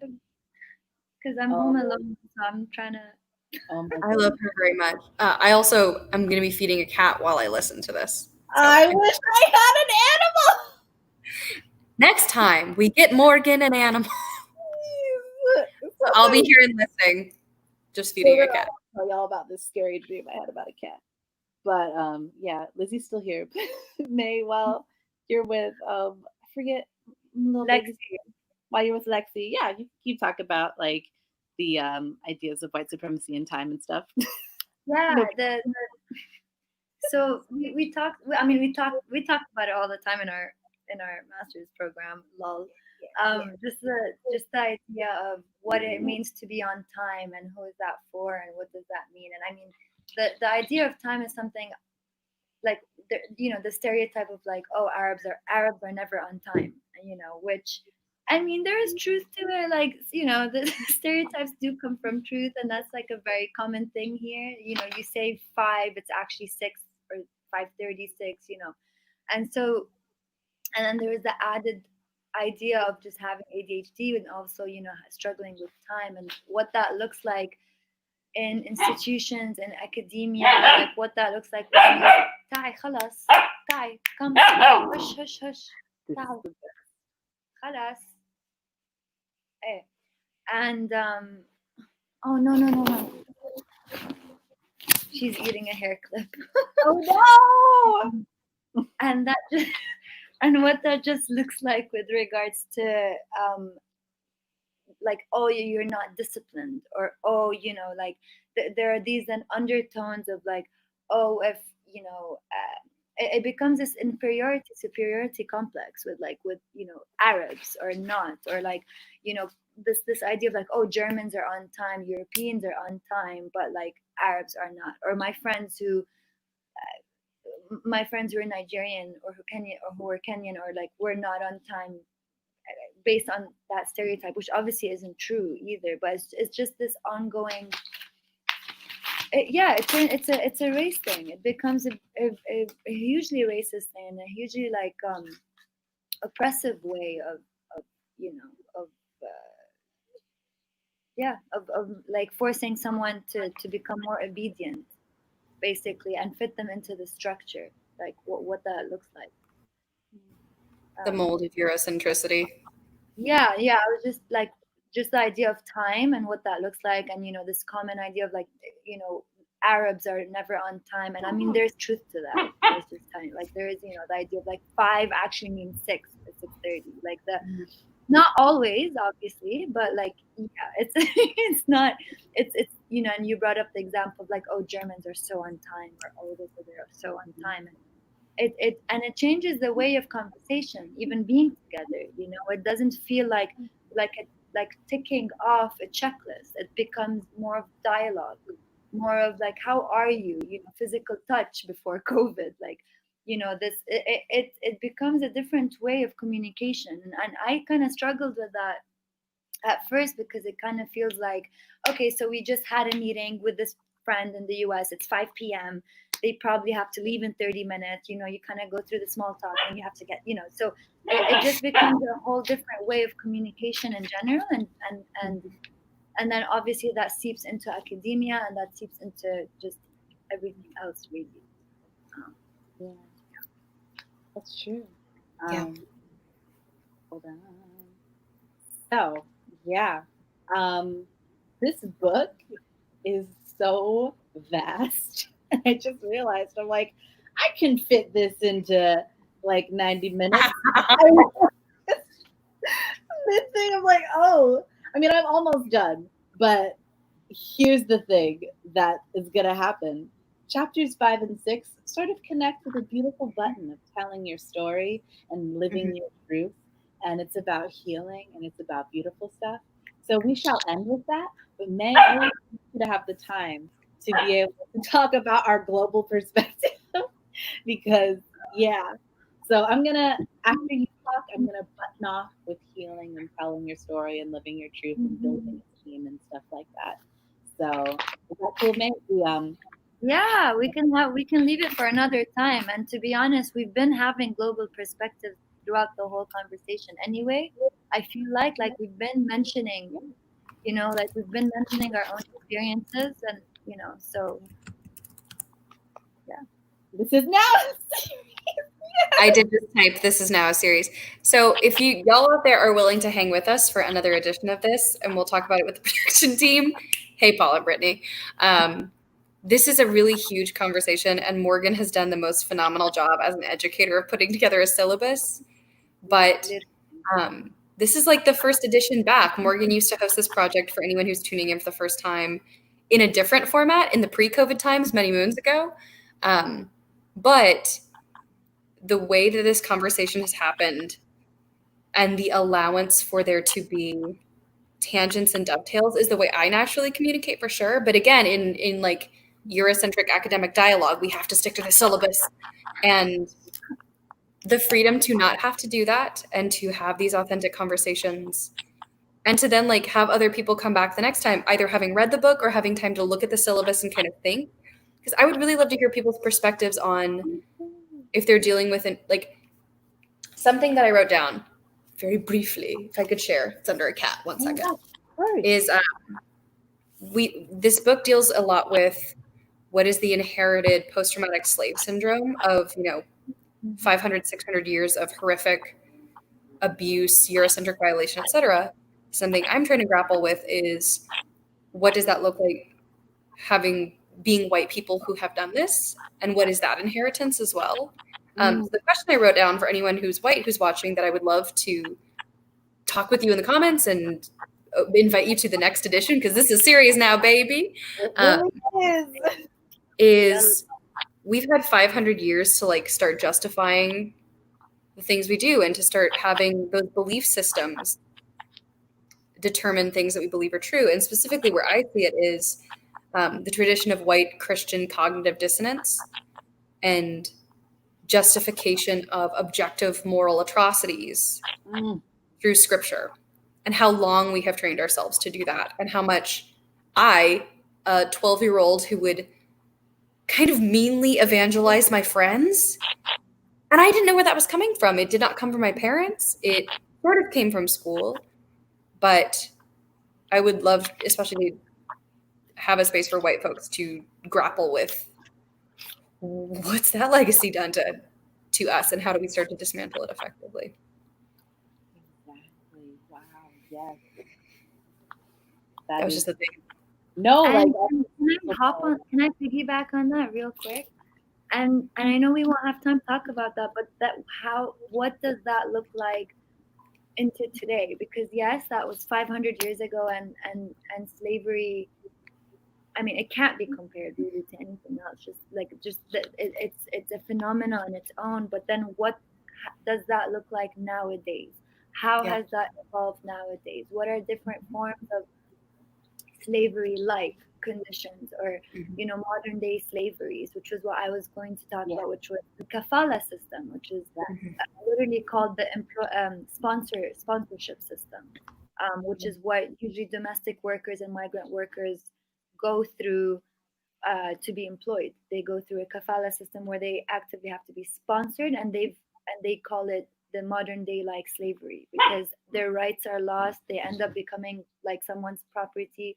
And so and that's very common in Lebanon and in other parts of the Arab world. And so and usually the domestic workers are usually of African, coming from Africa and coming from parts of Asia. And so, how has that changed? How has that evolved? Even our own history of the Arabs. خلاص. إيش؟ What was I saying? Oh, the Arab slave markets back in so there's it's full of intersections. It's very and it's how has it evolved? How has slavery evolved? How has slavery life conditions have evolved? What does oppression look like, whether in white communities or even non-white communities, or and how has that taken shape? And I think that's been at least a big part of my constant questioning of myself and my role in this strange mix of things. Sorry. No, it's okay. Lexi, let us know. I don't know why. Lexi, I was about to ask, like, how to help.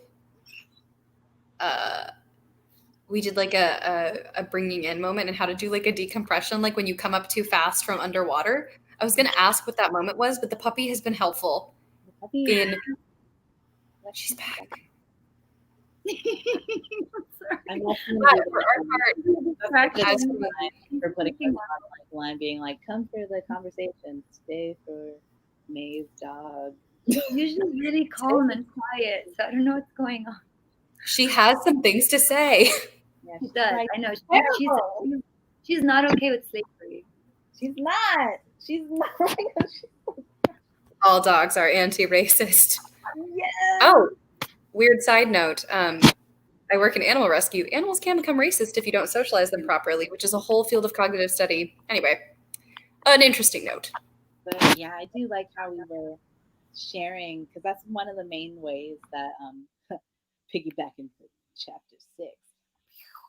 But we're going to make this a series. But one of the main ways that Dr. Joy DeGruy was talking about healing is like by telling our stories, by telling like our stories of our history, telling our stories of who we are, and letting that be enough. And rather than, it's all about the stories that we tell ourselves. Like if we tell ourselves like, oh man, like I don't have a story or I don't have a history, but accepting that these things are part of your history, even the ugliness of it, rather than being like, oh no, I'm not complicit as a white person. I'm not this, but like, and that's something that I've always heard, like white people from like Europe always being all like, well, I didn't participate in that, so it's not me. And I'm like, oh, so it's just understanding your levels of complicitness and acceptance, and how can we go forward, So, yeah. We can keep going if you want, or if y'all are like, we have lives, and May is like, yo, it's midnight. And I will have to teach soon, but in the name of, there's a document we shared that I also need to send you, Morgan. I have like 12 things I owe you about the characteristics of white supremacy. I know. It's so good. So Paper Kraine shared it. So if you are watching and you want to have, we're at Paper Kraine Productions on Facebook. Please feel free to literally just follow us to get some of the aggregated information. But one of the things we talk about is power structure sharing and decentralizing modes of power. So if you out there who are watching this have some suggestions or questions or things that you want to talk about or see next time, if this is going to become a series, which we'll talk about, because it's a really big conversation. If you have things that you want to bring into this space, I would be really curious. I would also love for this to be a conversation that we all have ongoing. And if that's okay with Morgan. Oh, heck yes. Also, if you want to dive in next time, like, please Like I already know I'm gonna talk to my friend Luke, who's been commenting magically, and be like, y'all are gonna meet him. It's gonna be great, and we're gonna have this as a full conversation. So if you were watching and you were like, man, I wish I could have jumped in, like please message me or message the folks at Paper Kraine Productions, and like we're gonna find a way to even more deepen this conversation. And next time we're gonna talk so much. I'm gonna talk less. No, we're gonna talk more. I was just thinking about this. Mhm. If you're okay with talking more. And I want to give the final. Is it the final chapter, chapter 6, or did we jump over chapter 5? Sorry, I don't have the book. I was kind of melding them together. I was like, Okay. And I So next time want we'll to. I want to give the chapter 6 the haram, the justice that it's due, like of healing, like how can healing happen, and I would hate for us to rush through such a huge part of this conversation, of this situation, right? And like, and what does healing look like in today's modern day, like slavery? Yeah. Is it just self-care? What does community care look like? Is it policy change? Is it a massage? Like, like what? How can we have that conversation with regards to the again, the micro and the macro, across learning from America, or completely not learning from America in certain ways, to be perfectly honest, and learning from other places or not, like how so I just wanted to kind of throw that out there in the space, because I feel like the chapter about healing and the conversation about healing, I would hate for us to just zoom right past. Definitely. But is there a quote from there, maybe, if if we're short of time, if there's something you'd like, you feel like someone, Lizzy, let me know. I'm gonna look. But yeah, both of us looking now. Quote from chapter. A question, as well as Morgan looks for a quote. A question that I would also ask our beautiful audience and our beautiful Brittany, Cameron, and Paul, who are the co-producers on the show, or on the presentation, would be, what are modes of healing that Eurocentricity and Americanness, like white Americanness, have said, like, that's not healing? Like the conversations happening surrounding the Black Lives Matter movement intersecting with COVID have been about community care, and how specifically capitalism has told us that certain things aren't healing when they definitely are. And so, like, what are modes of healing that we have been cut off from? Specifically, and what? Sorry, specifically, you were saying, please. Specifically, something I thought about a lot as a kid is my Mexican grandmother's very demonstrative and mourns. Like she has a lot of feelings and she's totally fine with that. And then my mom much more like tries to like, we must not show our feelings in front of people. Whereas my grandma will like, the first white boyfriend I ever had that she met, she grabbed him by the face, started speaking Spanish rapidly to him, and then like started weeping over him for about 90 minutes. Yeah. And that was always something that I was really ashamed of. But I also find that repression of emotion, or the stigma surrounding depth of feeling, is really painful and bad. So I would love for us to keep that conversation about healing going, to May's point. It's like, why is whiteness a form of suppressing your emotions? Like, why does that come from trying to, like, because that's something that you always hear as a kid, is like, don't let these white folks see you sweat. I don't know if I said anything about this, but don't let those white folks see you sweat, or don't let them see you cry. Don't let them see you do this. It's really, really a thing of this, like, we can't let white people see us as we are because of a fear of being like killed, or a fear of losing a job, or a fear of being ostracized. And next time we're gonna have different people joining us and stuff. And I don't know if this is. Yeah, and to hop off on the idea of like emotions and feelings, and this, even the way people mourn, right, or even the way funerals happen or people grieve. Like I've never been to one in the US, but at least I know the ones I've been to here are very much about they bring in a woman who literally helps you cry, and you like all cry together. And and there's this idea of it's, I mean, again, it's quite gendered because the woman sit alone, and that's a whole other conversation. But there's this, it's this idea of emotion and feeling and change, and kind of going back to the idea of the Black Lives Matter literally civil rights movement that we've gone through today, and just that, and what does revolution look like, and what kind of revolution? Is it revolution of self-care? Is it revolution of awareness, or is it revolution of actual taking steps for change? And then what does that look like on an intersectional scale? Because as I mentioned, Lebanon is going through its own revolution from a couple months ago, and then now with the economic crisis, domestic workers and migrant workers have been hit on an incredible scale. And and it's kind of this idea of how do we keep them in the conversation, and we have to keep them in the conversation rather than, oh, that's not our priority now. And what does that look like crossing over the Black rights civil rights movement in the US, literally going through a Black Lives Matter movement? And what does that look like here? What does that look like when we talk about George Floyd or about migrant workers? So again, I know I'm like maybe opening up a lot of things, but I just, for me, when we talk about healing, there's just so much healing that needs to be done, and not just for one group of people who benefits from that healing. And not just in one way. And not just in one way, because in Lebanon, a lot of people are very worried, which they should be, about the economy, right? And how Lebanese people have been affected. But a lot more than that has been affected. A lot of Syrians, Palestinians, refugees, migrant workers. But it's on a bigger scale than that. And how do you keep that conversation of revolution alive with all the people in there, with actual change? Yeah.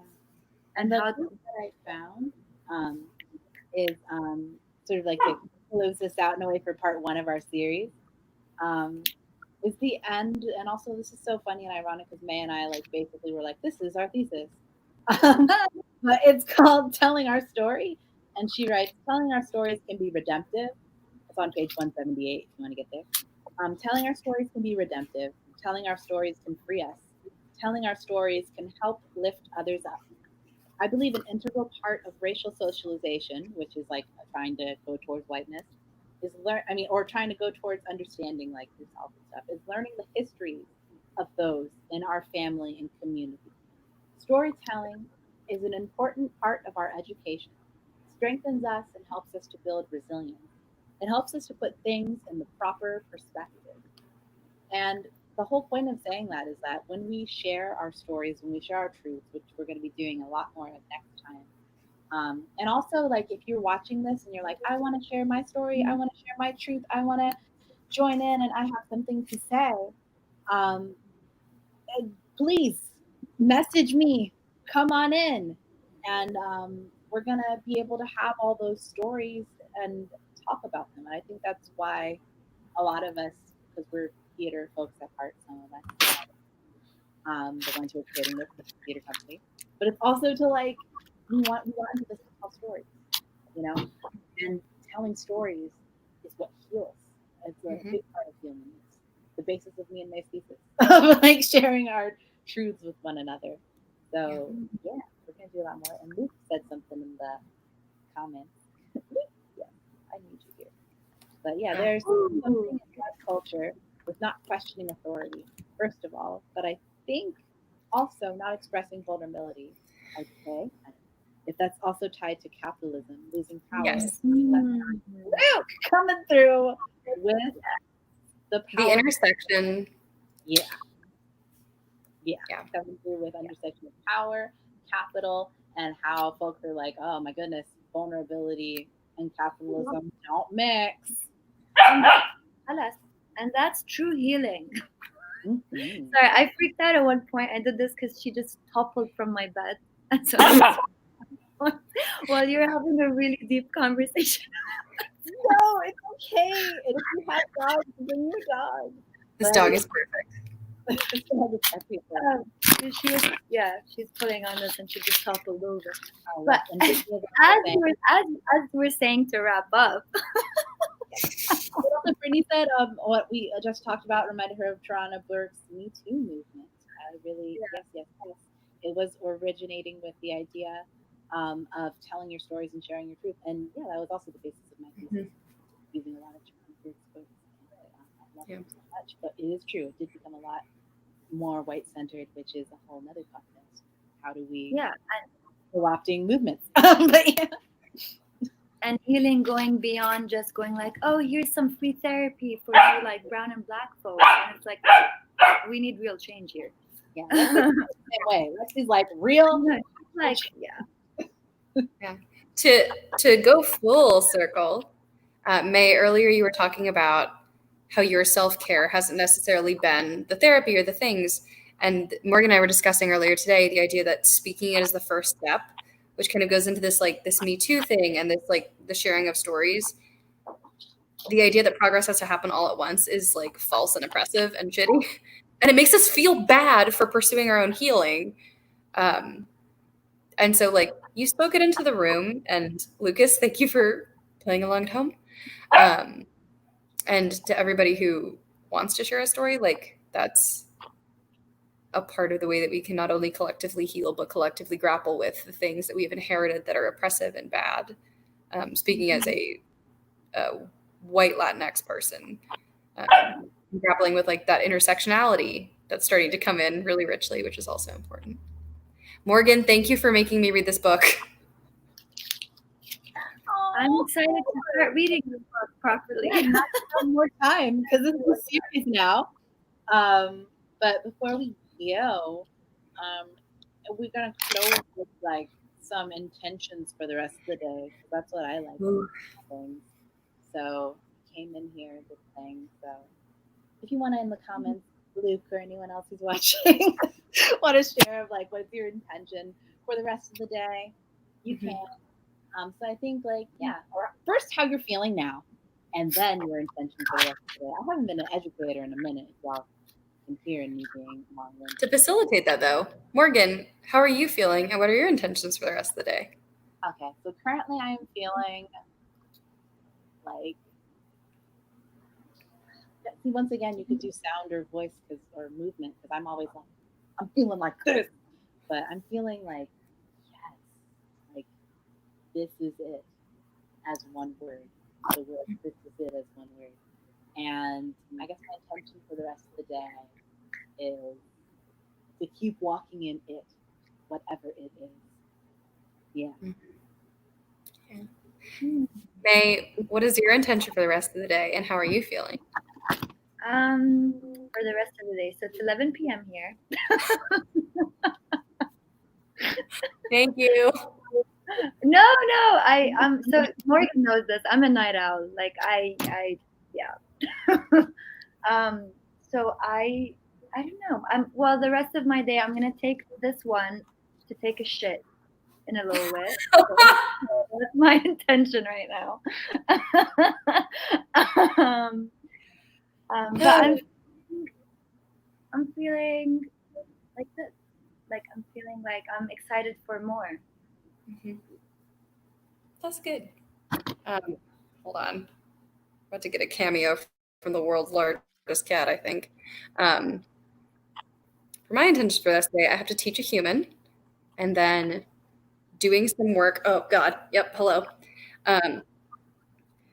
Doing some work to that sharing the story thing hit me in a different way even than when I read it, and preparing myself for more tough conversations with family by like writing down my thoughts and feelings and being better about physiologically reuniting these two things to deal with that shit is part of the rest of my intention for the day.